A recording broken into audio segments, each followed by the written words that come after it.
বিরতির পর ফিরে এলাম। বাজেটের আগে চাঙ্গা ছিল শেয়ার বাজার, কিন্তু তারপরে হুড়মুড়িয়ে পতন বলে খবর সেন্সেক্সের। যেমনটা জানা যাচ্ছে, বাজেট ঘোষণা শেষ হতে না হতেই নিম্নমুখী সেন্সেক্স, নিফটি সূচক, এমনটাই খবর। তবে সকলের একটা আশা ছিল, সেই আশা মিটল না কোথাও গিয়ে, এমনটাই জানা যাচ্ছে।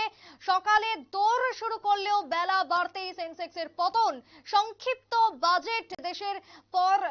বাজেটের পর ঘুরল না ভারতীয় অর্থনীতির চাকা, এমনটাই মনে করছেন অর্থনীতিবিদরা। তবে যদিও কেউ কেউ দাবি করছেন এই বাজেট যেহেতু পূর্ণাঙ্গ নয়, ভোট অন অ্যাকাউন্ট অর্থাৎ অন্তর্বর্তী বাজেট, সেই বাজেট পেশের আগেই কার্যত যেমনটা ছিল সেন্সেক্সের বাজার, কিন্তু তারপরে হুড়মুড়িয়ে পতন বা চাঙ্গা ছিল একটা সময়, কিন্তু তারপরে নিম্নমুখী সেন্সেক্স এবং নিফটির সূচক। সরাসরি চলে যাব নিউজ রুমে, আমাদের প্রতিনিধি অঙ্কিতা বর্ধন জুড়ে গেছে আমাদের সঙ্গে। অঙ্কিতা, এই যে বাজেট শুরুর আগে আমরা দেখেছিলাম সেন্সেক্সের যে অবস্থান, তা একেবারে পরবর্তী সময় হুড়মুড়িয়ে পড়ে গেল। কি এর পেছনে কারণ, কেন এতটাই খারাপ অবস্থা হলো? একদমই, দেখো আমরা আজ সকালেই দেখতে পেয়েছিলাম যে সেন্সেক্সের উত্থান হয়েছিল এবং বিশাল উত্থান। আশা করা হচ্ছিল যে বাজেটের আগে এই উত্থান তা কার্যত আজ গোটা দিন থাকবে, কিন্তু আজ যেহেতু বাজেট পেশ হবার কথা এবং বাজেট পেশের পর দেখা গেছে যে ধীরে ধীরে সেন্সেক্সের পতন হয়েছে এবং তাকে কেন্দ্র করে শিল্পপতিদের মধ্যে কিন্তু এখন একটা চিন্তার ভাঁজ দেখা গেছে। সেটা কি, দেখো সামনে রয়েছে লোকসভা নির্বাচন, আর সামনে যেহেতু লোকসভা এই চলতি বছরে হতে যাচ্ছে, তাই এখন পূর্ণাঙ্গ বাজেট অধিবেশন হয়নি, এখন হয়েছে অন্তর্ভুক্ত বাজেট অধিবেশন।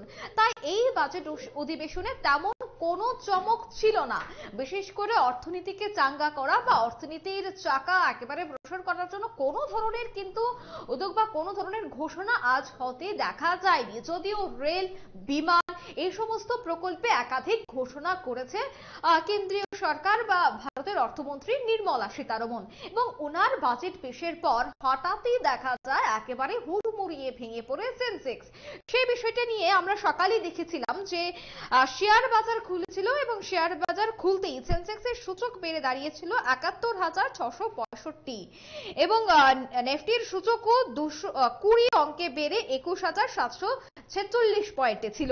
কিন্তু বাজেট ঘোষণা যত এগোতে থাকে তত ধীরে ধীরে কিন্তু পড়তে থাকে সেন্সেক্সের সংখ্যা বা সেন্সেক্সের সূচক।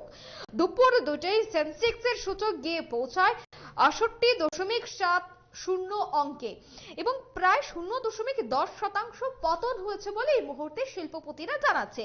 বিশেষ করে সেন্সেক্স কমে দাঁড়ায় ৭১,৬৮৩.৪১ অঙ্কে।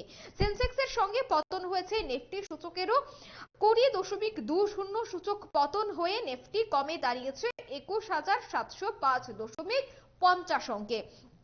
অন্যদিকে শেয়ার বাজারে আজ ১,৪২৬টি শেয়ার লাভের মুখ দেখেছিল, যার মধ্যে ১,৭৭৭টি শেয়ারের দামে এই মুহূর্তে একেবারে পরিসংখ্যান অনুযায়ী দেখা গেছে অনেকটাই পতন হয়েছে।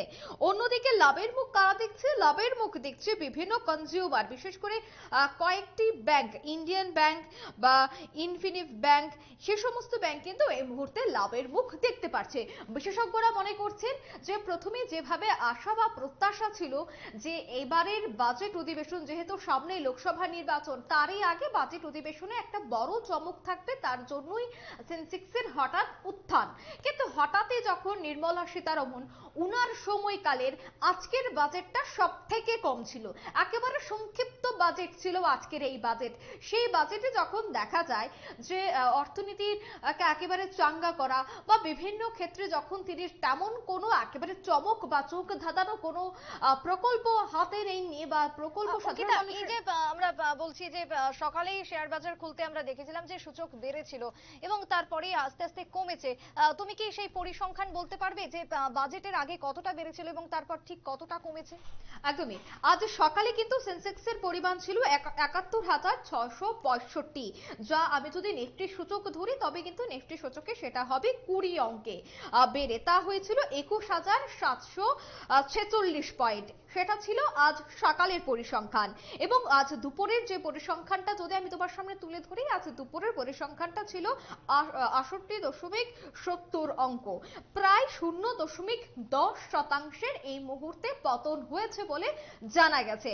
যদি আমি সূচক হিসাবে ধরি তবে সেক্ষেত্রে কিন্তু বলা হচ্ছে 20.20 সূচকের এই মুহূর্তে পতন হয়েছে। অর্থাৎ তুমি বুঝতেই পারছো সকাল থেকে দুপুর 2টার যদি আমি গ্রাফটা লক্ষ্য করে সেখানে কিন্তু 20.20 সূচকের এই মুহূর্তে পতন হয়েছে।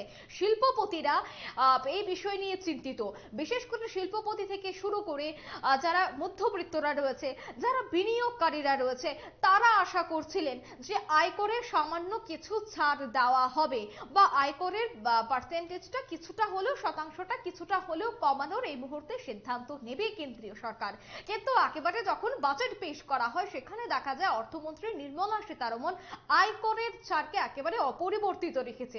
অর্থাৎ এতদিন আয়করের যে শতাংশ বা আয়কর বাবদ সরকার যে টাকা বা পরিমাণ নিত তার কিন্তু কোনো ধরনের পরিবর্তন হয়নি, তা একেবারে অপরিবর্তিত রেখেছে। একদিকে সেখানে সাধারণ মানুষ বিশেষ করে মধ্যবিত্তের মন ভেঙেছে, একেবারে মধ্যবিত্তের আশায় জল ঢালা।